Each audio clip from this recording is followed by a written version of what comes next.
அனைவருக்கும் வணக்கம். இன்னைக்கு நாடு முழுக்க எல்லாருமே பரபரப்பா பேசிட்டு இருக்க விஷயம் ஜிஎஸ்டி. வழக்கம் போல இந்த திட்டத்துக்கும் பலவிதமான விமர்சனங்கள், பலவிதமான எதிர்ப்புகள், பலவிதமான திட்டல்கள். என்னதான் ஆச்சு உங்களுக்கு? என் தலைவன் எது கொண்டாந்தாலும் நீங்க திட்டுறீங்க. தலைவா வணக்கம் தலைவா. என் தலைவன் என்ன கொண்டாந்தாலும் திட்டி திட்டி தீக்கிறீங்க. ஏன் என் தலைவன் இந்தியாவை பணக்கார நாடா மாத்தணும்னு ஆசைப்பட்டாப்ல. அதனால இந்தியாவில இருக்க ஏழை எல்லாத்தையும் கொள்றாரு. அது தப்பா? அது தப்பான்னு கேக்குறேன். இதுக்கு போய் அவர் திட்டிட்டு இருக்கீங்க. எந்த தலைவராவது இந்தியாவை பல தடவை புது இந்தியாவை பெத்து போட்டுருக்காரா? என் தலைவன் பண்ணிருக்கான். தூய்மை இந்தியான்னு சொல்லிட்டு தெருவுக்கு போனாப்ல, நாளை வழக்க மாத்த தூக்கின்னு அப்ப சுத்தம் பண்ணாப்ல ஒரு புது இந்தியாவை பெற்றாரு. அதுக்கப்புறம் அதோட தங்கச்சி பாப்பா டிமானிட்டைசேஷன் அப்ப வந்துட்டு ஒரு புது இந்தியாவை பெத்து போட்டாப்ல. இப்ப ஜிஎஸ்டி அப்படின்ற அதோட தம்பி பாப்பாவை பெத்து போட்டிருக்காப்ல. அவ்வளவு பிரசவ வழியில அவ்வளவு கஷ்டப்பட்டு புது இந்தியாவை அடிக்கடி பெத்து போட்டுக்கிட்டே இருக்காரு. யாருமே பண்ணாத என் தலைவன் சாதிக்கிறான். அவரை எதுங்க நீங்க திட்டுறீங்க? என் தலைவன் அன்பானவன், அசராதவன், அடங்காதவன், கார்பரேட் காரங்களுக்கு எல்லாம் அன்பானவன். நீங்க எவ்வளவுதான் திட்டினாலும் என் தலைவன் வெளிநாட்டுக்கு டூர் போறது நிறுத்துறானா? அதுல அசராதவன், யாருக்கும் அடங்காதவன். இப்ப நீங்க இந்த ஜிஎஸ்டி திட்டத்தை கூட பாருங்களேன். என் தலைவன் இந்திய நாட்டுக்கு இதெல்லாம் முக்கியம், இதெல்லாம் முக்கியம் இல்ல அப்படின்னு சொல்லிட்டு தெளிவா புரிஞ்சு வச்சு கரெக்டா ஜிஎஸ்டி வரி போட்டிருக்காப்ல. காண்டம் இது வந்துட்டு நம்ம தினமும் 3 வேளை வருஷம் ஃபுல்லா யூஸ் பண்றோம். அதனால அதுக்கு 0% வரி. இட்லி தோசை எல்லாம் என்னங்க வருஷத்துல எப்பயாவது ஒரு நாள் யூஸ் பண்றோம். அதனால அதுக்கு 18% வரி. பீஸா, பர்கர் இதெல்லாம் வந்துட்டு எவ்வளவு முக்கியமான பொருள். அது வந்துட்டு அவ்வளவு சத்துக்கள் நிறைஞ்சிருக்கு. அதை நம்பி பல லட்சக்கணக்கான குடிசை தொழிலாளர்கள் இருக்காங்க. அது வந்துட்டு பாமர மக்கள் இருந்து பணக்கார வரைக்கும் ரொம்ப குறைந்த விலையில வாங்கி சாப்பிடுறாங்க. அப்படின்றதுனால அதுக்கு வந்துட்டு மிக குறைந்த வரி 5% வரி. கடலை மிட்டாய் அதெல்லாம் யாருங்க சாப்பிடுறது? பணக்காரன், கோடீஸ்வரன், கார்பரேட்காரன் அவன் சாப்பிடுறான். அதனால அதுக்கு 18% வரி. பெண்களோட மாதவிடாயிலிருந்து எப்படி காசு சம்பாரிச்சு இந்தியாவை பணக்கார நாடா மாத்தணும் அப்படின்னு சொல்லிட்டு சானிட்டரி நாப்கினுக்கு 18% வரி வச்சிருக்காப்ல. அப்படி வரி விதிச்சு இந்தியாவை புதிய இந்தியாவா மாத்திருக்காரு. இதெல்லாம் நீங்க கைத்தட்டுங்க. இது வந்து இவ்வளவு பெரிய சாதனை. இது மாதிரி நிறைய விஷயங்கள் வந்து இந்த ஜிஎஸ்டி வந்துட்டு மக்களுக்காக பல நன்மைகள் செஞ்சிருக்காரு.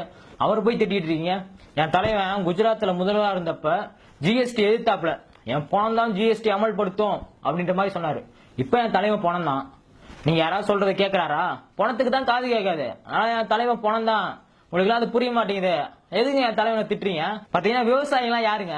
இந்த நாட்டோட துரோகிங்க. அவன் என்ன பண்றாங்க? எல்லாத்துக்கும் சோறு போடுறாங்க. எப்படி அவன் சோறு போடலாம்? அதனாலதான் அவங்களை நிர்வாணமாக்குனாரு என் தலைவன். அப்புறமேட்டு என்ன தற்கொலை எல்லாம் பண்ண வச்சாரு.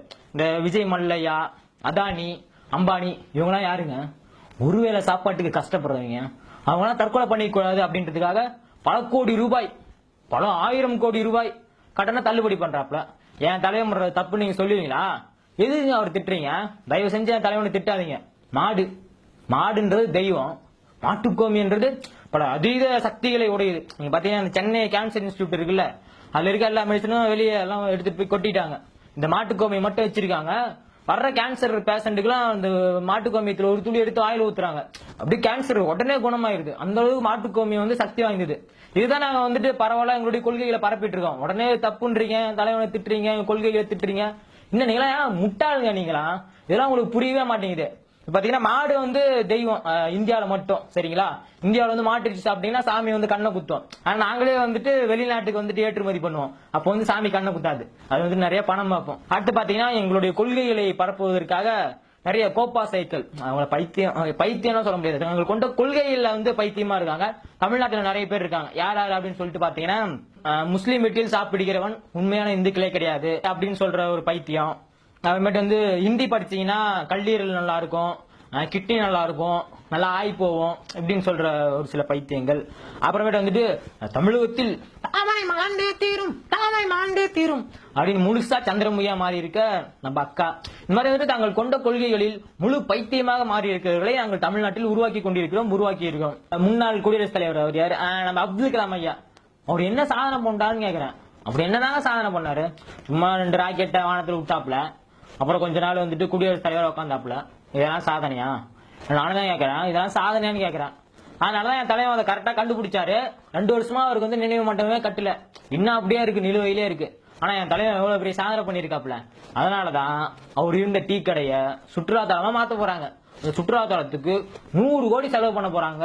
அப்படின்னா என் தலைவன் எவ்வளவு பெரிய தியாகி, கலியுக கண்ணன், அப்புறமேட்டு வந்து சுதந்திர போராட்ட வீரர்களுக்கு நிகரான ஒரு தலைவர் அப்படின்னு சொல்லிட்டு நான் பெருமையா சொல்லிக்குவேன் என் தலைவனை. அப்புறம் தமிழ்நாட்டுல நம்ம ஜெயலலிதா அம்மையார் இருந்தப்ப இந்த உதயமின் திட்டம், நீட் எக்ஸாம், இந்த கூடங்குளம் அணுமின் உலை இதுக்கெல்லாமே வந்துட்டு எதிர்ப்பு தெரிவிச்சு அதெல்லாம் வந்து கையெழுத்திடல.